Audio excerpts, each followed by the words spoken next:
My house sat quietly at the end of a cul-de-sac, looking like any other upper-class suburban home, except for the helicopter parked neatly on the reinforced landing pad I had installed directly on my roof. That illusion of quiet, however, was shattered when the HOA president, a wiry man with a permanent scowl and a polo shirt tucked aggressively into khakis, marched up my driveway holding a thick folder of papers like a weapon. Without so much as a hello, he jabbed a finger at the sky above my house, where my sleek black Bell 429 gleamed in the afternoon sun, and barked, "That thing is a violation of no fewer than 18 HOA bylaws." I stood there, coffee in hand, watching his face turn redder with each word, his voice growing louder like he was trying to intimidate me through sheer volume. He accused me of turning the neighborhood into a low-budget military base, disrupting the visual harmony of the community, and violating airspace noise ordinances that didn't even apply to private property. His favorite line, though, was that my helicopter, my privately owned, fully registered and legally compliant aircraft, was an eyesore unfit for our peaceful, family-friendly neighborhood. He flipped open his folder, running down the list of offenses like he was reading off criminal charges, each one more absurd than the last. My landing pad, according to him, was an unauthorized structure, my helicopter's exterior was non-compliant with HOA color palettes, and my takeoff procedures were disruptive to the suburban atmosphere. I let him rant, sipping my coffee, waiting for him to hit his peak before I calmly asked, "And what exactly do you propose I do with my helicopter?" His answer was simple: remove it within 72 hours or face immediate fines of $1,000 per day, followed by legal action and potential seizure of property assets. It was so outlandish I actually laughed, which only made him angrier, his bony hands trembling as he stuffed a formal violation notice into my hand. "You think this is funny?" he snapped, veins bulging in his forehead. "This isn't a military base and you aren't above the rules just because you have money." I smiled, shaking my head slowly. "You're right," I said, voice calm but cutting. "This isn't a military base. But I am absolutely above your rules." He started to respond, but I cut him off. "You see," I continued, "you have no idea who you're talking to. I'm not just some rich guy with a helicopter. I'm a fully active field agent with the Central Intelligence Agency." The blood drained from his face so fast I thought he might faint, his righteous fury suddenly replaced with wide-eyed disbelief. I stepped closer, voice lowering just enough to sound vaguely menacing. "This helicopter isn't a toy, it's government-issued, fully authorized for operational use, and tied to multiple active counterterrorism operations." His mouth opened and closed like a broken marionette, unable to decide if this was some elaborate joke or the single most terrifying conversation of his life. I handed his violation notice back to him without looking at it. "This entire conversation never happened," I said, "and if you ever try to interfere with my work again, I'll make sure you get added to a list you really don't want to be on." He took a shaky step back, but some flicker of HOA arrogance still clung to him, and he tried one final weak argument: "The HOA doesn't care who you work for. Rules are rules." That's when I pulled out my agency ID, holding it just close enough for him to see my full name, photo, and federal credentials stamped across the top. "Listen carefully," I said, voice turning cold. "The only rules that apply to me are federal aviation regulations and national security protocols. Your little handbook doesn't even rank." The HOA president stood there frozen, sweat beading on his forehead as the weight of what I was saying finally sank in. I leaned in one last time. "That helicopter stays exactly where it is. And from now on you leave me and my house alone." Without another word, I turned and walked back inside, leaving him standing in my driveway like a man who had just been told he picked a fight with a ghost. I could see his hands trembling as he stuffed the violation notice back into his folder, retreating down the driveway at double speed, probably questioning every life decision that had led him to this moment. The best part? The entire encounter was captured on my doorbell camera, which I immediately saved to a private server and sent to a few friends at Langley for a good laugh. By dinner time, the story had already spread through the neighborhood, distorted into a dozen different versions, from "he's a drug lord with a cartel chopper," to "he's an off-the-book special forces pilot who can't legally live under civilian authority." I didn't bother correcting any of it. The more fear and confusion I sowed, the easier this would be. What the HOA didn't realize was that I hadn't even begun to retaliate yet. Because threatening me wasn't just a stupid mistake, it was a direct challenge. And if there's one thing you never do, it's challenge someone trained to dismantle governments for a living. As the sun set behind my gleaming helicopter, I poured another coffee, sat on my patio, and smiled to myself. They had no idea what kind of storm they had just invited into their precious little neighborhood. The next morning, before I even finished my first cup of coffee, the HOA launched its counteroffensive. A fresh violation notice, this time hand-delivered, was taped to my front door, written in bold, urgent language like it was some kind of classified intelligence briefing. They had escalated their tactics, claiming that my helicopter posed a severe community safety risk, and citing obscure municipal codes that, conveniently, didn't apply to privately owned property with FAA-approved aircraft.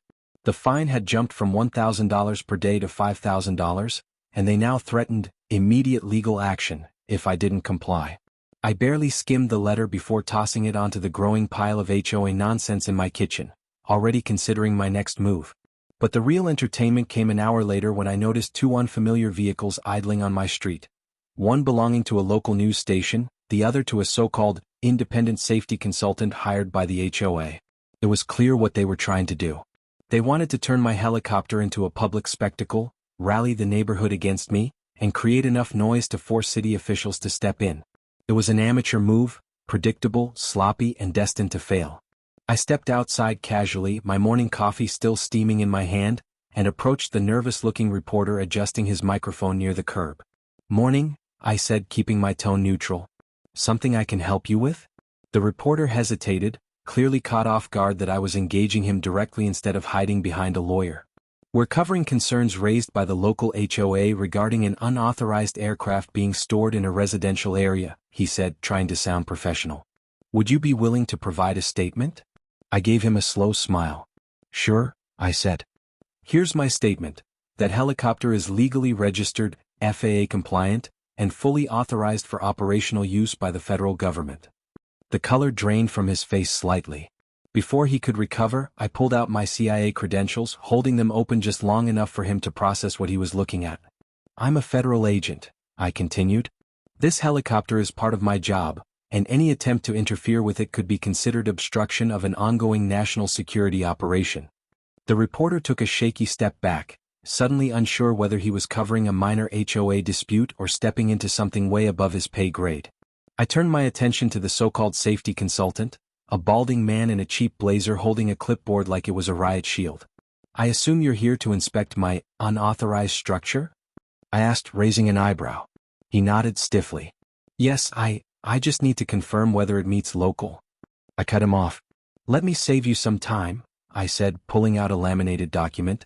"This is a federal airspace clearance issued by the Department of Defense. Unless you work for them, you're wasting your time."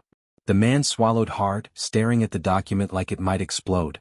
By now, several neighbors had gathered on their lawns, watching the scene unfold with a mixture of curiosity and apprehension. I stepped closer to the safety consultant, lowering my voice just enough so only he could hear. "I'd be very careful about any paperwork you try to file," I said. "Because if I have to start investigating people interfering with federal assets, I can promise you won't like what I find." He nodded quickly, turned on his heel, and practically sprinted back to his car. The news crew lingered for a few more awkward moments before deciding they suddenly had more important things to cover elsewhere. With the show over, I walked back inside, knowing full well that this wouldn't be the last desperate move the HOA tried. Sure enough, later that afternoon, I got an email marked urgent from the HOA president, requesting a formal meeting to discuss a mutually beneficial resolution. I almost laughed out loud. They were already retreating.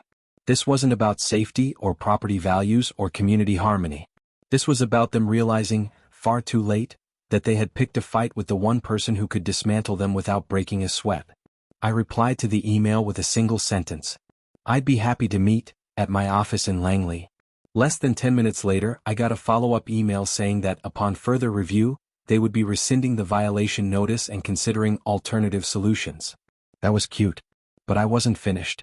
I wasn't just going to win this battle, I was going to make sure the HOA never had the power to pull something like this again. They wanted a war? Now they had one. The HOA may have thought they were being clever by trying to quietly rescind their violation and slink back into the shadows, but they clearly didn't understand who they were dealing with. I didn't just want them to retreat, I wanted them dismantled, humiliated, and reduced to nothing more than a cautionary tale for every overzealous neighborhood board across the country. Within an hour of their pathetic alternative solutions email, I activated resources they couldn't even fathom, leveraging databases, clearance levels, and investigative tools far beyond anything their budget committee could dream of. I had my analysts pull every document ever filed by this HOA. Every budget report, every fine issued, every complaint logged, and every backroom contractor deal they thought nobody was watching. What I found was a goldmine of incompetence, mismanagement, and outright corruption hiding just beneath the surface of their community stewardship. Funds earmarked for playground repairs mysteriously redirected to consulting fees. Vendors who just happened to be family friends of board members being awarded inflated contracts without competitive bidding. Petty fines issued to residents for minor infractions, only for the money to vanish into accounts with no clear oversight. They had built their little fiefdom on a foundation of bad bookkeeping, conflicts of interest, and violations of state-level HOA laws, and I had all of it in my hands. The next step was almost too easy. I drafted a formal complaint and sent it directly to the state's HOA regulatory board, attaching enough supporting documentation to make a forensic accountant faint. But I didn't stop there. I also sent anonymous packages to local news outlets, detailing the HOA's most egregious offenses, along with a timeline of their financial misconduct and a clear paper trail showing exactly who benefited. To make sure they couldn't wriggle out of it, I included notarized statements from a few former homeowners who had been bullied into selling their homes after racking up ridiculous fines for nonsense violations. By the time the evening news ran the story, the HOA president's face was plastered all over the screen, right next to phrases like misappropriation of funds and conflict of interest investigation. It was beautiful. The very next morning, state regulators launched a formal audit of the HOA, seizing records, freezing accounts, and placing every current board member under investigation. Pearl Necklace Woman was photographed storming out of the clubhouse in tears, clutching a box of files like they were her last lifeline. I watched from my rooftop landing pad, sipping coffee beside my helicopter, the perfect vantage point to witness the downfall I had orchestrated. But the best part was the emergency community meeting called that evening, where residents were informed that the HOA was being dissolved effective immediately due to gross mismanagement and regulatory violations. The neighborhood erupted into chaos, half celebrating their freedom, half panicking because they had no idea what life without HOA micromanagement would even look like. I waited until the room was at peak confusion before stepping forward and calmly introducing myself, not just as their neighbor, but as a specialist in dismantling problematic regimes. I gave them the short version: former military, current intelligence officer, lifelong enemy of bureaucratic overreach, and explained that I'd personally ensured the HOA could never return.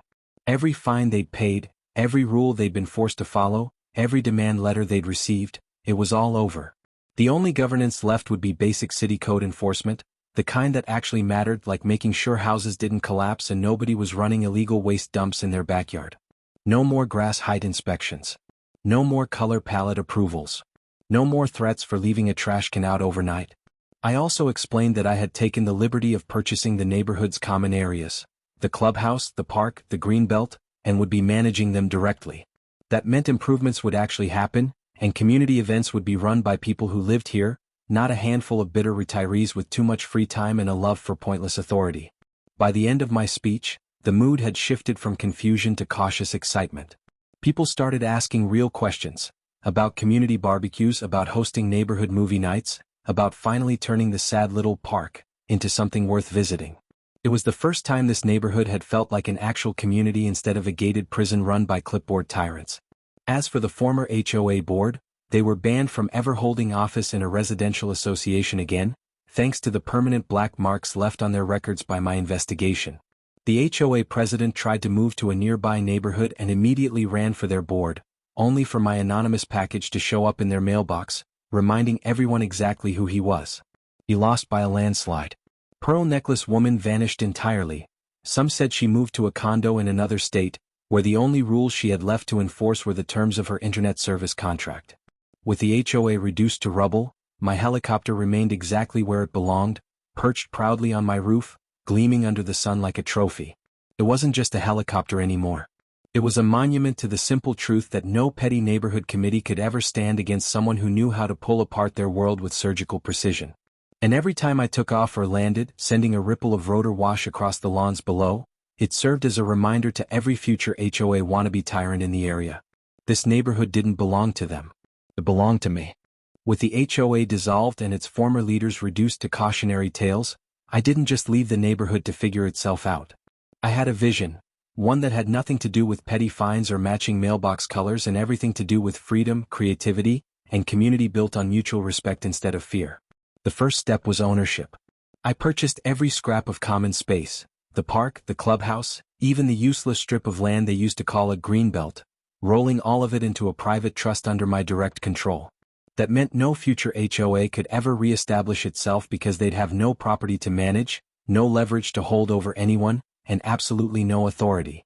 Next, I established a voluntary neighborhood council, not a governing body, but an actual collaborative group where residents could make suggestions and pitch ideas for improvements they genuinely wanted.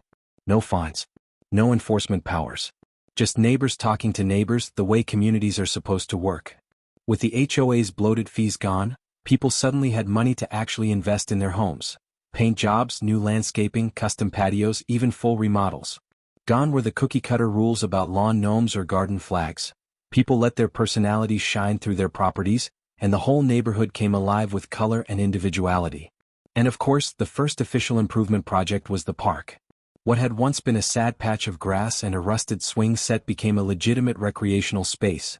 Playground equipment, picnic areas, and even a small amphitheater for community events. We held a grand reopening ceremony complete with food trucks, live music, and, for dramatic flair, a flyover, courtesy of yours truly in my helicopter. The kids loved it. The parents relaxed for the first time in years.